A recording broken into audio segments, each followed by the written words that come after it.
Okay, I'd like to introduce Marifi Escobar. I met her when Andreas was a baby. She came to a conference in Washington, D.C. She came in with her Venezuelan self and said, I'm here and I have this baby and I need some help. And she passed Andreas around. We were like, okay, we're going to help her. And we said, you got to get to the U.S. Got to get to the U.S. There was not the care that Andreas was going to need in Venezuela. She came like a breath of fresh air and has been, someone that we love having as in our community. I love having her as my dear friend. We communicate constantly, and I'm a teacher, and as a teacher, it is very important the accommodations that our children deserve. So 504s, IEPs, any of those things that will help them transition to adulthood, but also provide them a safety net is really important. And so Marifi is an expert when it comes to momvocating. So, or dadvocating. Yes.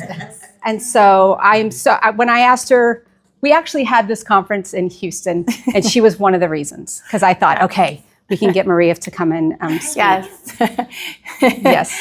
I'm so grateful, and I'm so honored and just grateful to be here looking that way on all of the families coming in and the returning families, because as I also started this journey looking this way and looking that way. And so at first we're just focused on, will the baby survive? Will I survive? Like, will I make it through this? Right. And then it's all about how do we navigate medicals? Like, it's all about medication. It's all about medicine. It's all about the studies and trying to connect with other urea cycle disorders families. But then 1 year, 2 years, 3 years go by, and they're 4, and you're thinking, now they got to go to school, right? Where do I take this child? And so I want to talk to you all today, and I know that most of American families have perhaps heard about this. We're going to talk about the rights of students with urea cycle disorders. And if you tell me how to get this started, that'll be great. Oh, there you go. And then here's your right click. Awesome. And that is me. I'm what you would consider a patient advocate expert. And I have a book that's coming up in my mind. It is called From Momvocate to Advocate, A Journey of Love. And so we're going to talk about urea cycle disorders and the impact on daily lives, learning processes, and educational challenges that children with urea cycles will present. So I know there's new families, and you're going to hear this over and over and over, but I want to tell you my explanation of what a UCD is. And a UCD is, you all know, it's a rare disorder. It's a genetic disorder that impacts the body's ability to filter the blood, to get rid of ammonia, okay? And then I want you all to start envisioning telling this to your teachers, to your children's teachers, telling this to your teacher's principal. So they're like, oh. And so they'll either ask you questions and still not understand, or they'll pretend that they're understanding, but they're really not. So the way that I like to explain it, it's a very personal way, so don't fire me. Imagine, so this is the process that happens when the body processes food, right? You're eating, and the food gets processed in your body. And so imagine this. Everybody knows that when you breathe in oxygen, you blow out CO2, and CO2 is bad, right? We all know that, and it's a common sense. So the way that I explain it is, imagine you're breathing in oxygen, and that's your protein. See, you're eating the protein. And then the oxygen goes to your lung, and it gets filtered, and it gets rid of the bad thing, the CO2. But the good oxygen part is what you use to make, to clean your cells and to grow, but you get rid of the CO2. Now, with the urea cycle disorder, you have a little bag over your face. And so you're breathing in oxygen, but you're blowing out CO2. And you're blowing out CO2, but then you're breathing it back in. You see? And so some people have a wider bag so that they can still filter out, like blow out the CO2. Some people have a very narrow bag, so they're going to keep building up that CO2. In the same way, ammonia can build up in your bloodstream, and that causes some symptoms. And then symptoms can vary based on the specific, type and severity of the disorder. And it starts, and this is how I explain, what does that look like, right? Because I want to make sure that the people understand me. And so I say, imagine you're drinking. Imagine you're drinking. You see someone that had a little something to drink, just had a glass of wine, and they're kind of happy, or maybe, and then, they start getting lethargic. Maybe they start winding off and they get, sleepy. They're not making really sense. Then they don't want to eat anymore. Then they start throwing up, and then they're disoriented or confused. So all those levels of drunkenness, that's what you want to look at in my child. He can get very silly. He can get very sleepy. He can get cranky. He can get whiny. And so that's what I want you to look up, to look for in my child if you are taking care of them. Don't go to the next one. Right, so now we're in school. And as you all know, you start first with managing with medication. Everybody knows about dietary management. And so we have to make sure that our kids are well fed, but just enough, not too little, not too much, right? And so you want to make sure that they're well hydrated. You have to manage, their diet, their medication, and also, regardless of all this, of our best efforts. As you will learn in other upcoming workshops, you'll learn that we don't really know the extent of the impact of ammonia in our body. We don't really know. You can control it, and even someone who's never had high ammonia can still have significant cognitive limitations. And somebody who might be very affected then can be just fine, just fine at the end of the road. So, but how does having a urea cycle disorder impact a student, a kid, a young adult? So, as you know, well, you're going to require a lot of medical appointments, follow-ups for labs, for visiting the doctor. Sometimes, depending on the severity of your condition, you can have frequent hospitalizations too. So that might lead to a lot of absences from school. And then dietary restrictions, well, you are going to need a special diet. Some of you will choose or will have to, use a G-tube. Some others will definitely not want it or might not need it. But regardless, throughout the day, in the school day, the child will have to either go and get feedings or go visit the nurse's office for medication. So that's going to be disruptive of their routine every day. It's important to point out social interactions. In some cases, in some severe cases or more moderate cases, your child or yourself, you may not be able to participate in after-school activities or extracurricular activities, or boys might not be able to participate in sports, right? Because it's too hot or it's too training in the body. So that might affect also the limitations in diet. Oh, we're gonna have a pizza party, and there's Tommy. Like, okay, I'm just gonna have my broccoli. How do you manage that? So that's very important, because I want you to keep this in mind while I'm talking. A diagnosis is not a sentence, okay? A diagnosis is a great tool to plan, and it's a roadmap for your journey, okay? So when you hear all these things, then that just should give you a hand and be like, oh, we need to be incorporating social skills, for example. How do we give them alternative activities? Or how do I make it so that the school can actually meet their dietary needs at school in these events. How else? Of course, I think it's what most of us are worried when we get a diagnosis. How will be their neurocognitive, like their development? Will they have delays? And yes, perhaps, right? Perhaps not. You can also have a regular child and it be having delays and you don't know. So again, what you want to do is train yourself and provide always. I will never forget the first time we met Dr. Lee. My son was 5 months old. And he said, your son is going to have speech therapy.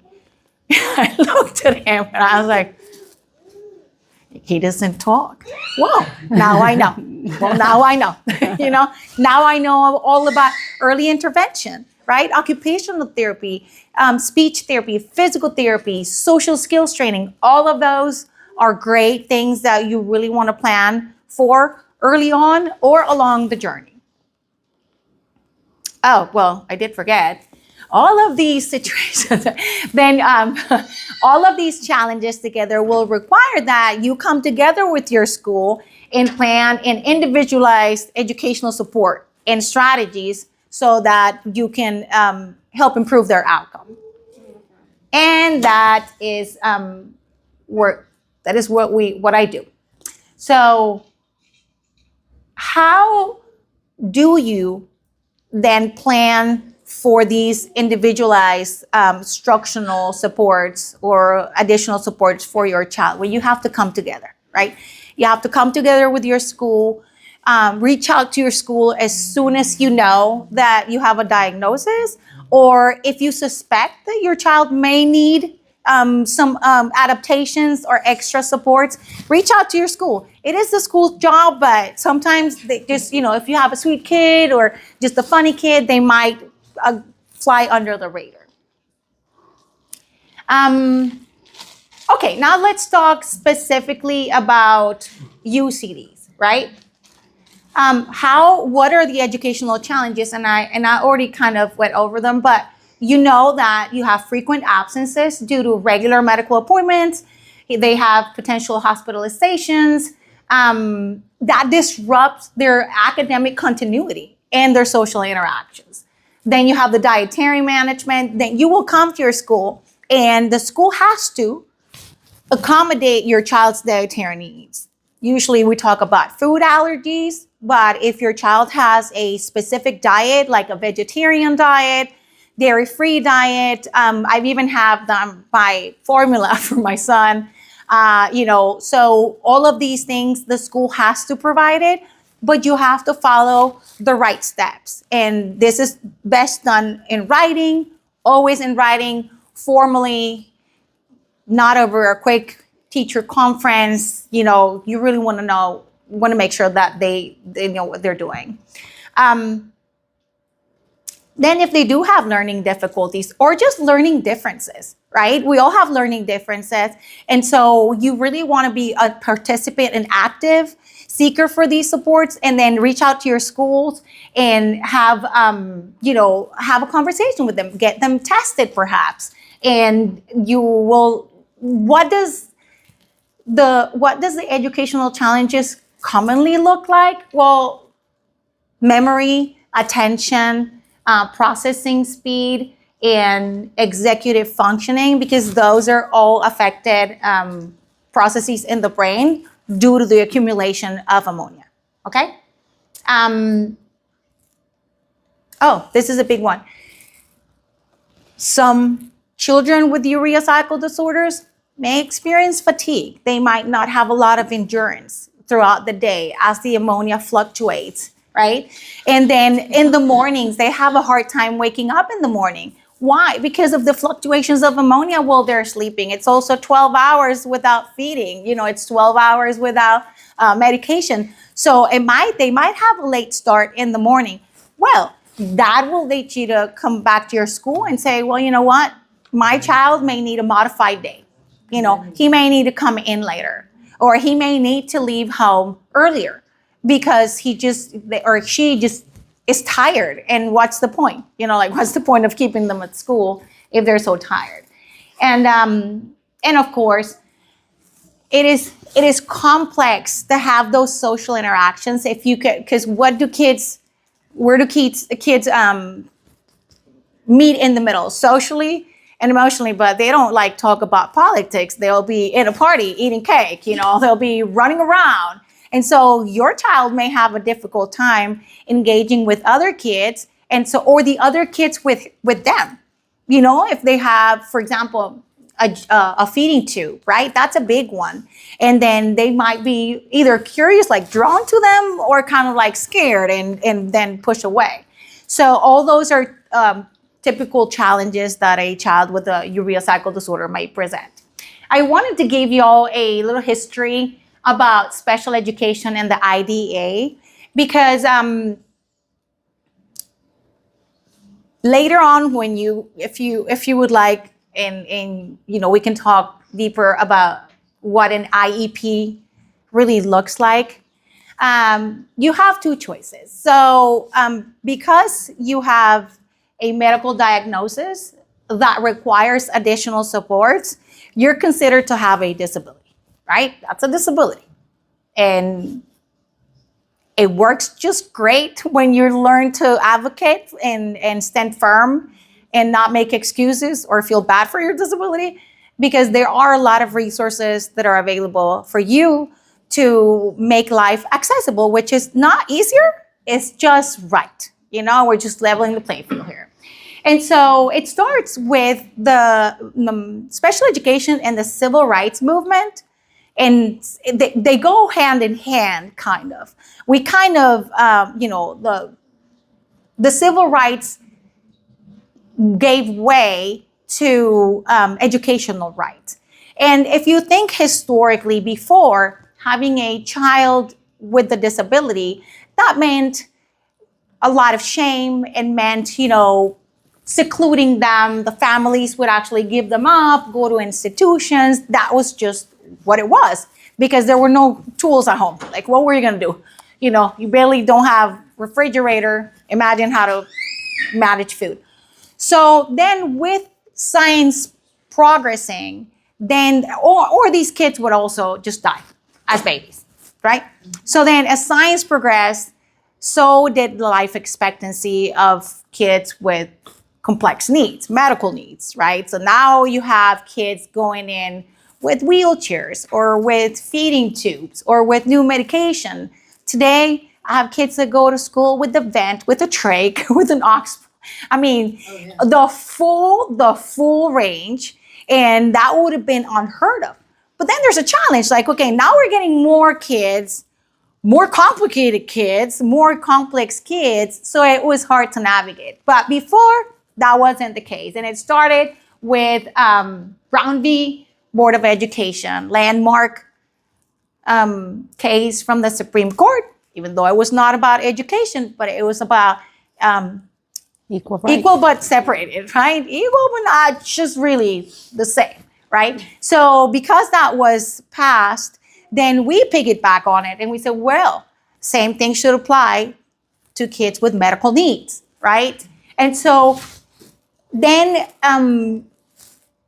special ed came to be, and you see a progression that it started with education. Then the Section 504 of the Rehabilitation Act, that's all about disabilities and accessibility. And you'll hear a lot about that in school. They'll offer you a 504 or a special ed, like a 504 or an IEP. And the 504 is actually included in the IEP. It's just your accommodations. It's just making sure that if your baby needs to take a nap throughout the day, they need to give him that accommodation. And then he'll wake up and he's fine. He can take all the classes just the same. He just needs a couple naps. That's great. Well, he might need to go to the bathroom more often. Why? Well, because he drinks a lot of water, because, he needs to be more hydrated than everybody else. So he needs to go. That's just an accommodation, right? And so that comes from the civil rights. And then ultimately, and I want to just jump ahead all the way to 2001, the IDEA was a process that came from several acts, from several amendments. Congress actually met and they understood the importance of providing students with disabilities access and equal fair treatment in school. And it's all about funding. Like, we are losing. This is a matter of like, these children can grow up to be productive members of society. They don't need to be a burden. We can give them all the same education, all the same accommodations and the rights, and they can come out and be, productive members of society. As you see, there's a lot of prominent scientists or attorneys. They are in a wheelchair. They might not be able to talk or speak, and they move with the straw. But presidents in wheelchairs. So there's a very important component here of giving students with disability and a wide range of disability equal rights.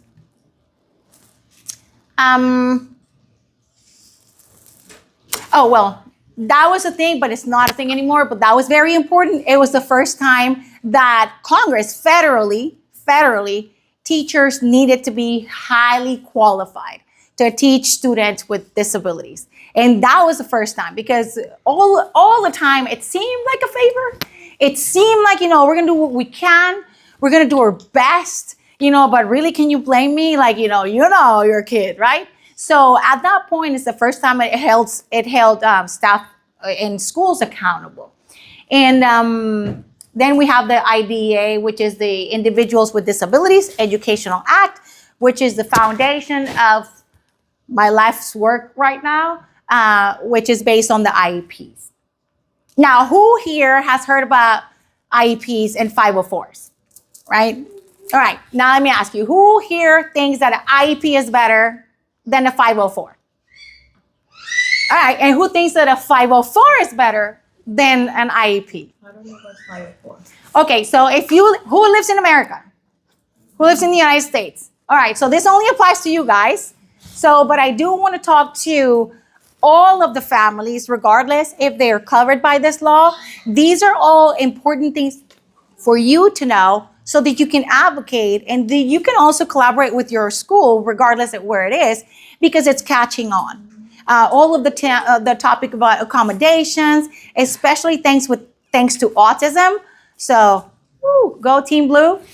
Thanks to autism, a lot of kids with autism are in the schools now, and the schools are like, okay, what do we do? Like, so they're starting to talk about instructional accommodations, and that's something that you can benefit from in talking to your schools, whether or not you're in America. So the answer, which one is better, is the best one is whatever works for your child best and whatever you're comfortable with endorsing. That's the bottom line. You have the power, you have the right, because that is your kid. That is your family. So you will go to school sometimes and they'll either push for 504 or IEP. And the only difference between a 504 and the IEP is differentiated instruction, specially designed instruction. You'll both get accommodations. They'll say, oh, you need an IEP so that they can get their accommodations. Get what? You're going to get those accommodations. They got to give you the accommodations. It is only if your child requires specially designed instruction, which is specific strategies, specific methodologies, modifying the content. If they need that extra special education support, then you go with an IEP. And the best thing about the IEP, well, I'm going to talk to you about the 6 pillars of the IDEA, which go in line with the IEP, is number 1, free and appropriate public education. Your child with a UCD is entitled. They cannot tell you, why don't you go to this other school that I found in public school, okay? Or charter. If your child goes to a charter or a public school, they got to take them. Period. Okay? So a free and appropriate public education. They cannot ask you to pay for things. They cannot ask you to get therapies for them. That's free for you. They have to do everything. Appropriate evaluation. Well, if you have a child with a urea cycle that hasn't yet started school, I suggest that by age 3, you start seeking out the district if they haven't reached out to you, and get the early start. It's called early childhood. Yes, the early ECI, early childhood intervention. And so get a head start and reach out to them and say, hey, I have a kiddo, they have a condition, and they're going to, you just got to say affirmative, they're going to be needing additional supports. And so that'll start a good evaluation process. Individualized educational program is the IEP that I've been bragging about. It should include information from evaluations, from how your child is performing currently, and based on that, then you develop goals, and then you develop strategies that will allow your child or help your child to achieve those goals. And then you talk about any related services that that he or she will need. Another question. Can you get related services and supports, additional supports, with an IEP or with a 504? You can get it with both, yes. And so even if you have an IEP or even if you have just a 504, you can still get related services like speech therapies, right? Speech, occupational therapy, physical therapy, music therapy. I just got music therapy for one of my kids. And so you can get any additional support that your child needs so that they can make progress towards their general education. Least restrictive environment. They can't say, oh, well, because your child has a feeding tube, maybe we want to put him in the special needs class because here, imagine the nurse has to come all the time. Or maybe they'll say, well, if he's going to get fed, why don't you just take him to the nurse and maybe he can rest there and my answer to that was always no. You're going to come here and you're going to feed him here. And actually the kids help to feed him. And so the least restrictive environment, the restrictive environment comes every minute of the school day that your child is out of the classroom to receive services. Okay? So every minute is more restrictive time and more restrictive time. Okay? Your child's placement is more restrictive based on the amount of time that he's pulled out. Oh, really? Yes. So people think that restrictive environment just means moving him, or I've asked for one-on-one aids to be with the child, and the school is like, well, that's very restrictive. I'm like, but it's not. Yeah, but it's not, because he's in the general ed. Every minute that your child is outside of gen ed to receive special education services. That doesn't mean that if they go to recess, if they go to a field trip, no. To receive special education services, it's a more restrictive environment. It's a more restrictive placement.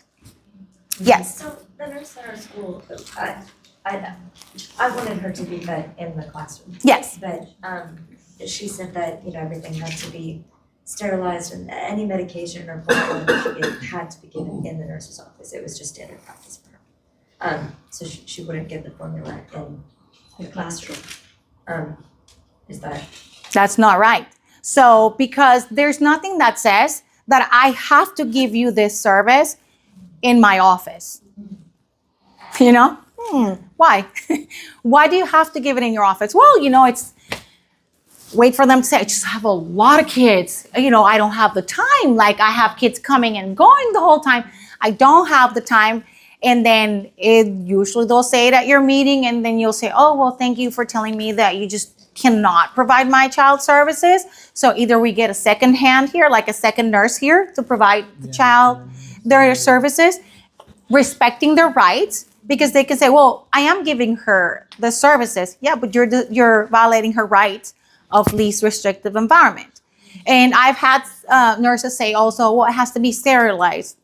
Says who? Where's the doctor's orders? Go by your doctor's orders and say, where's the doctor's orders that require this for sterilization? It's just like eating, right? So it's a fun dance between what you can do and what the school will try to do, being considerate, of course, of the situations. But if that is your desire and everybody else isn't happy, when does she get fed? At 8 and 3. At 8 and 3. So is everybody eating at 8 and 3? No. What are they doing? Circle time. circle time, that's perfectly fine. You know, it's not like, and besides, you can also just hook her up with a pump as well, you know, with a little backpack. They don't have to have bolas. You know, there's a lot of ways that you can work it out, but definitely you can say, no, I do not agree that my daughter be pulled out for feeding. That is this, and you have to say why. Why not? Well, because that is disruptive to her school day. You know, then she's already at risk of falling behind because of all these neurocognitive issues that she may have because of her ammonia, right? So she needs this accommodation actually to stay on task, to not fall behind, to be able to have social time, so that she can experience acceptance from her peers, right? I don't want her to be pulled out as if this was some weird thing that we need to do tucked away, you know? And so for those reasons, you kind of present your case, and you can always disagree. You can say absolutely not. And then ask for prior written notice. But I guess it's also depending on the student. Yeah. Because maybe they feel like I prefer to be pulled out, you know. But that's not her case. That's She wants her to stay in, right? And so you're an equal participant. Like, You- I've done it with my own child. Like, I'm like, you're not giving me my legal right. Yes. My child who has a speech problem, and I went above her, and you know what? I got all the services that she was legally supposed to be getting in the way that I wanted them. Yeah. I'm like, I don't want her pulled out and made to feel this. And she doesn't have this. I mean, she has speech issues. Yeah. And I'm like, no, she doesn't have a classroom, and she loves it. Well, and guess what? She has the same rights. Just if she has a severe disability or a mild disability, it's the same set of rights. Yeah. Exactly same set of rights. So in the procedural safeguards, which is the parent's rights, you have the right to disagree with the proposal that the school is giving you. And you have the right to receive notice in writing. Everything, they have to notify you in writing. Even if you request something, it's every time the school agrees to or proposes to make a change to your kid's education, they have to give you written notice. And in the written notice, there's a section that says, giving us an explanation as to why. Why are you proposing this? You know, why are you doing this? And then I want her to write in the prior written notice, because everything needs to be sterilized, right? And that's always look at your paperwork. Your prior written notice will be very helpful. Well, how to be an effective parent, advocate, and when to hire an advocate, right? When to go from momvocate to advocate. And so I'm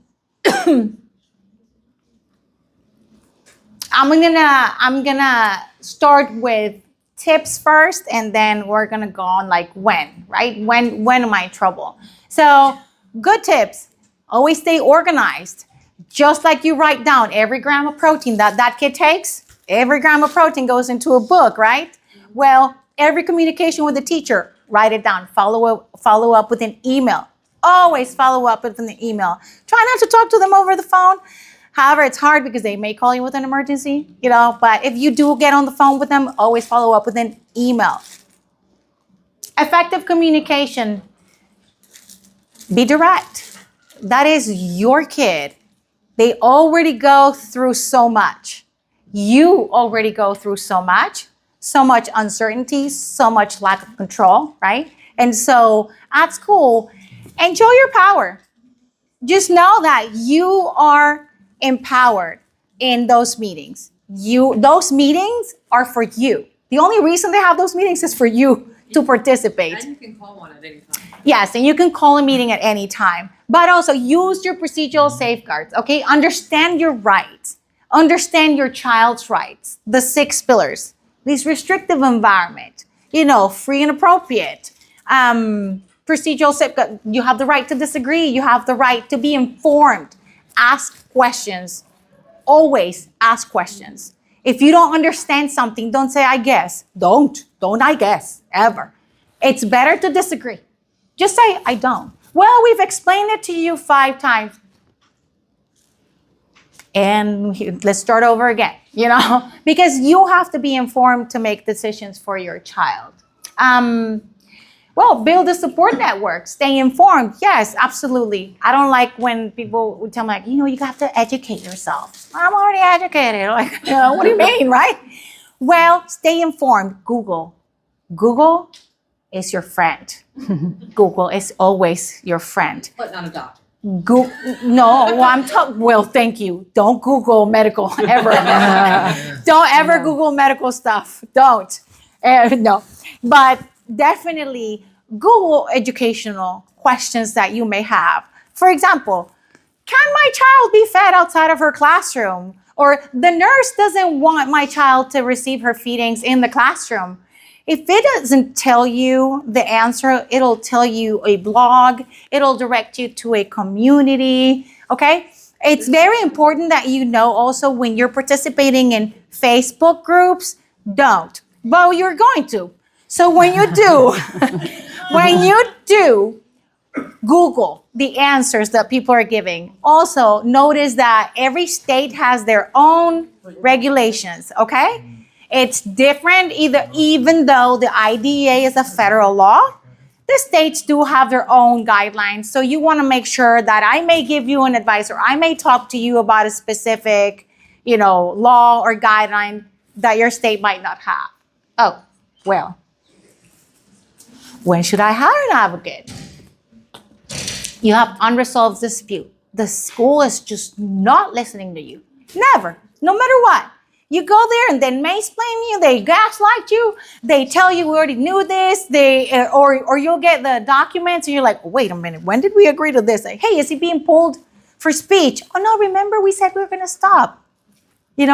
So those kind of ongoing, if you're constantly going like, huh? You may need an advocate to ask them questions, at least to, training. They can provide you with coaching, which is very important. Say that you have a specific situation, right? Say that you have a specific situation like, you know what? They said that my kid cannot participate in interscholastic because they have accommodations.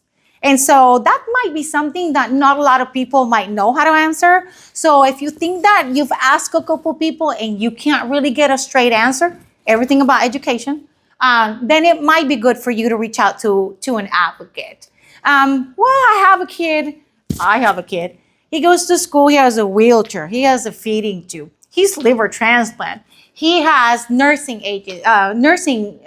services, occupational therapy, speech, and he's a teenager. That's a child with a complex set of needs, right? Well, if you have a lot to ask for, and if you feel like, I think you just need so much, it may be good to hire an advocate. And then say you did all the work, you came to the table, you agreed to everything, you walked out like, yes, good, this is a good plan. And then your kid's just not making progress, right? Like, what's happening here? And then you may start hearing like, well, what's happening at home? Are you working with him at home? And then if you hear that lack of progress, you might want to reach out to an advocate. Of course, I want to give you resources and support for you to always look up.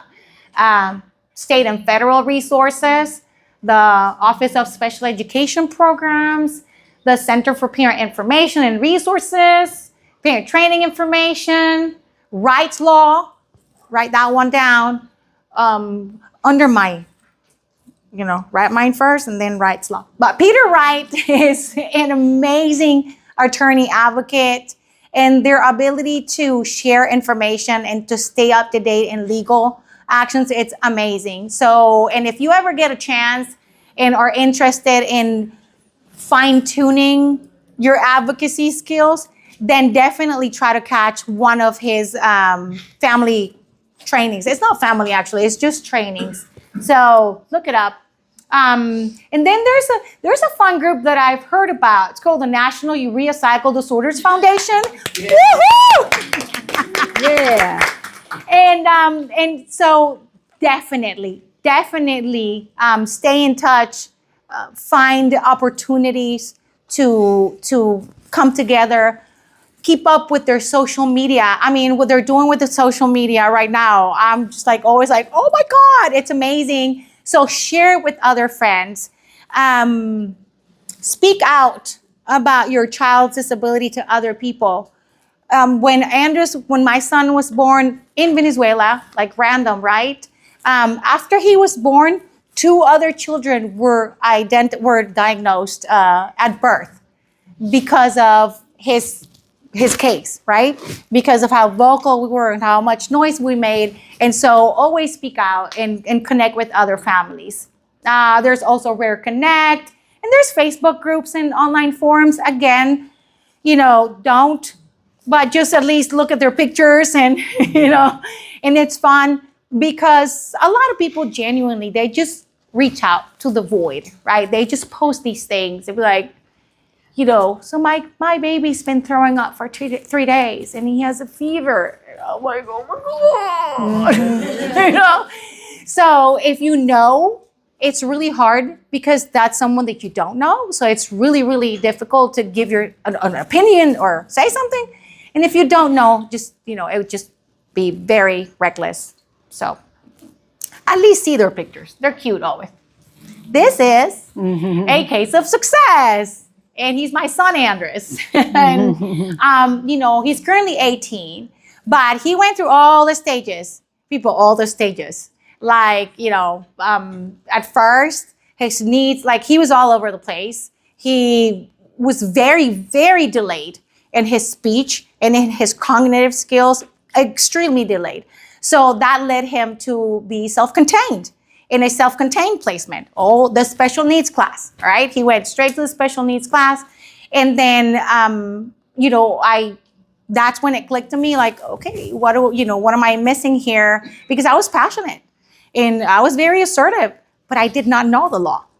See, and that's why I went from momvocate to advocate and I started training and I was like, this is what makes a difference, right? Always present an argument or make a request with your law behind it. Look up your guideline and be like, I want my child to be fed. Well, per the IDEA, all children need to be in the least restrictive environment. And but he started off nonverbal, very weak motor impairment. Actually, that was one of his eligibilities for special ed, motor impairment. He required a wheelchair to go to school, very low endurance, very low, functioning.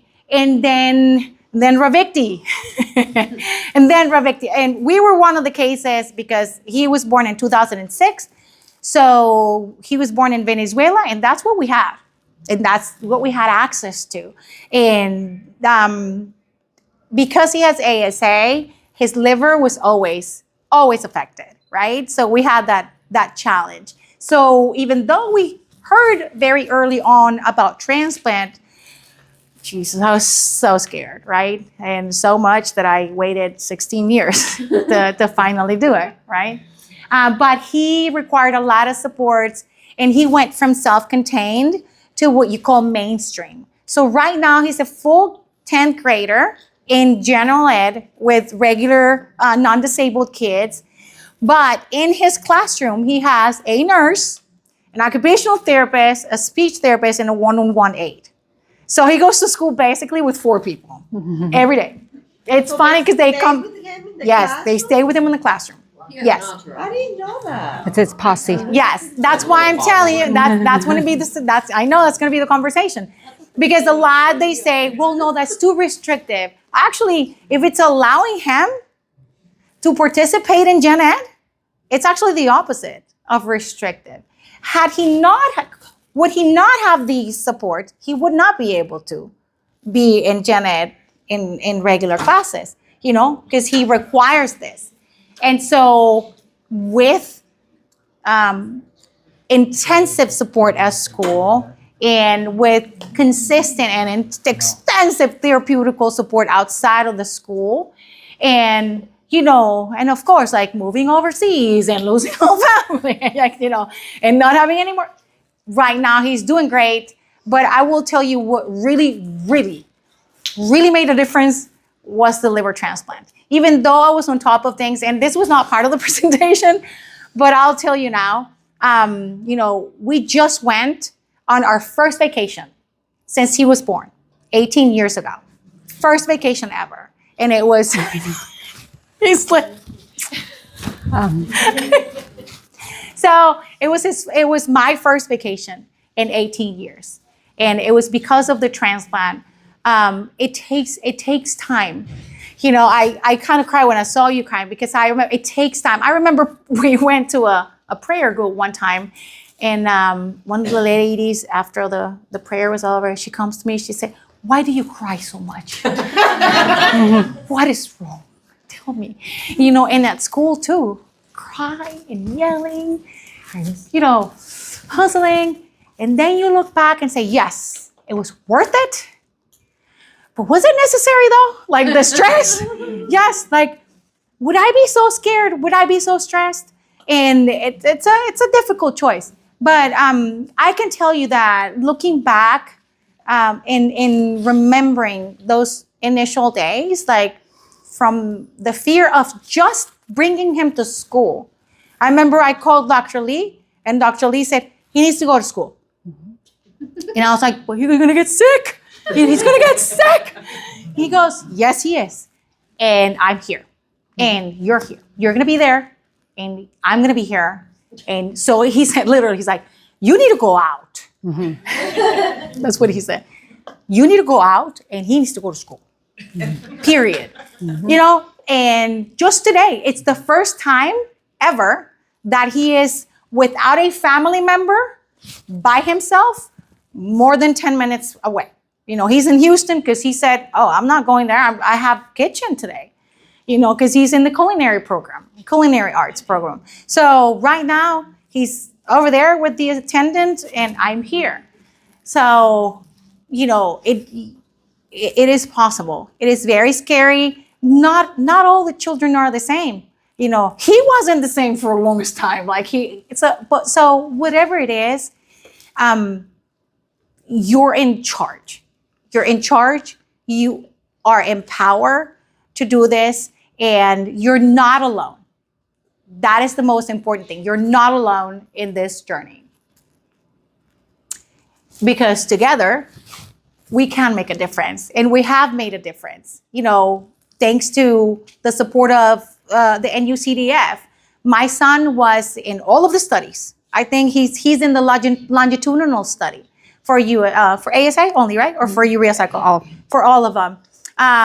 He went through the nitrate study, the nitrate supplements study.